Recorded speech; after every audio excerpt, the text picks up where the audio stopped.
Pemerintah Indonesia dianggap sangat memberhalakan investasi.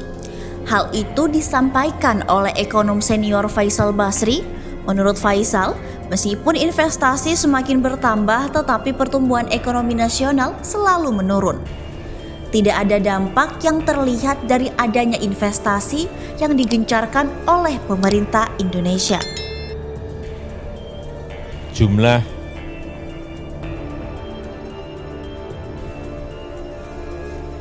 orang yang masuk ke bursa, investor pasar modal, ini juga naik sangat tinggi sekali.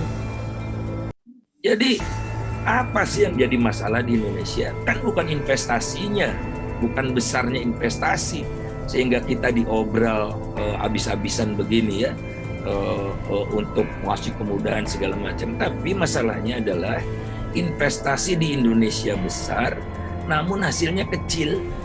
Di 2017 tadi disampaikan oleh Pak Ketua OJK 1,1 juta, hari ini mencapai 7,4 juta. Investor utamanya, investor retail, ini yang banyak dari anak-anak muda, milenial, Gen Z, semuanya masuk. Dan kita harapkan ini akan terus membesar dan akan memberikan dorongan kepada pertumbuhan ekonomi negara kita. Kita juga patut bersyukur, tadi sudah disampaikan oleh Bapak Ketua OJK, bahwa di bursa sekarang ini ada kenaikan IHSG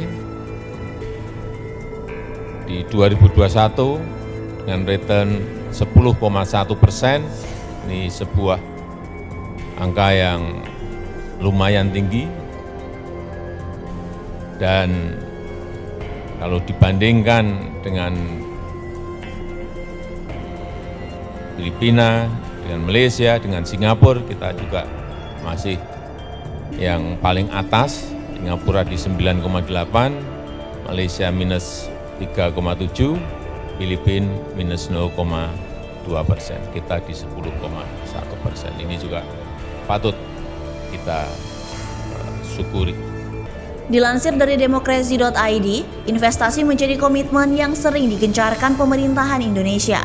Kementerian Investasi atau Badan Koordinasi Penanaman Modal menargetkan realisasi investasi sebesar 1.200 triliun rupiah di 2022.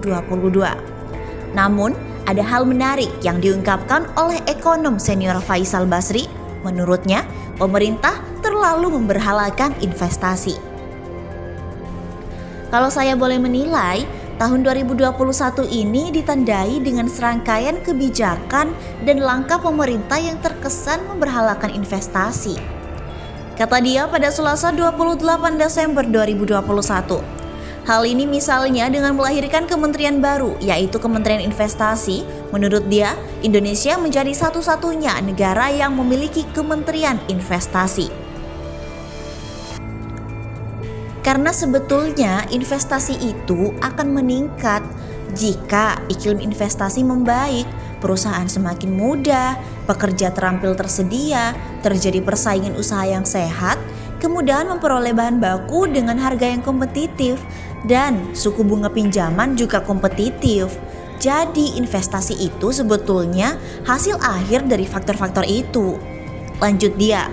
Faisal juga menyebut dibandingkan dengan produk domestik bruto atau PDB, nilai investasi di Indonesia sudah sangat besar. Nilai investasi Indonesia juga lebih tinggi dibandingkan negara-negara di ASEAN, India, Brazil, Rusia, dan Afrika Selatan. Kemudian, investasi di Indonesia lebih besar daripada negara dengan pendapatan menengah ke bawah, bahkan lebih tinggi dibandingkan negara berpendapatan menengah ke atas. Jadi nggak benar kalau investasi itu jeblok, jelas dia. Lebih lanjut, Faisal juga menyebutkan permasalahan iklim investasi yang ada di Indonesia, yakni nilai investasi besar yang memberikan hasil kecil. Jadi investasi mengalami kenaikan, tetapi pertumbuhan ekonomi nasional terus menurun. Jadi ada masalah dengan investasi yang terjadi, karena investasinya boros, investasi di markup, investasi berupa proyek-proyek yang tidak ditenderkan, ditunjuk langsung, korupsi. Jadi banyak keleleran tidak dinikmati oleh rakyat, tidak dinikmati oleh ekonomi, sehingga pemerintah kalap. Investasi dikasih tax holiday dan segala macam insentif yang membuat penerimaan pajak turun terus, papar dia. Hal ini kemudian berimbas pada munculnya undang-undang dan peraturan pemerintah serta turunannya, seperti UU Omnibus Law atau UU Minerba. Padahal yang perlu diperbaiki adalah kualitas iklim berinvestasi. Jadi bukan besarnya investasi. Jadi untuk menunjukkan investasi efisien atau tidak ada namanya ICOR, the Incremental Capital Output Ratio. Kalau misalnya dulu bangun jalan tol 1 km per 1 km itu membutuhkan rata-rata 4,5 unit modal, sedangkan di era Pak Jokowi membutuhkan 6,5 unit modal. Jadi 5% lebih banyak, tegasnya. Tidak hanya itu, masih diberitakan oleh demokrasi.id, proyek kereta cepat Jakarta-Bandung atau KCJB dinilai berjalan tanpa perencanaan yang matang. Karena itu perbaikan atas proyek tersebut harus dilakukan supaya infrastruktur yang sudah membangun tidak menjadi sia-sia. Penilaian terhadap proyek KCJB ini disampaikan ekonom senior Emil Salim dalam program Closing Bell CNBC Indonesia pada Senin 27 Desember 2021. Kereta api cepat Jakarta-Bandung adalah proyek 2014, jauh sebelum ada COVID, dan proyek itu adalah langkah kebijakan dari Menteri BUMN. Saya kecewanya Menteri BUMN tidak konsultasi dengan Menteri Perhubungan, yang ketika 2014 adalah bekas kepala PJKA dan memperbaiki KA Indonesia. Dan paham KA Indonesia, beliau adalah Menhub, tapi tidak diajak bicara Menteri BUMN, kata Emil. Kurangnya komunikasi dan koordinasi tersebut diduga menjadi sebab banyaknya masalah pada proyek KCJB. Bahkan, kini proyek tersebut dipastikan membutuhkan biaya yang lebih besar dibanding estimasi sebelumnya. Tambahan biaya untuk KCJB salah satunya dipenuhi melalui tambahan penyertaan modal negara atau PMN untuk PT Kereta Api Indonesia Persero per semester 2 garing 2021.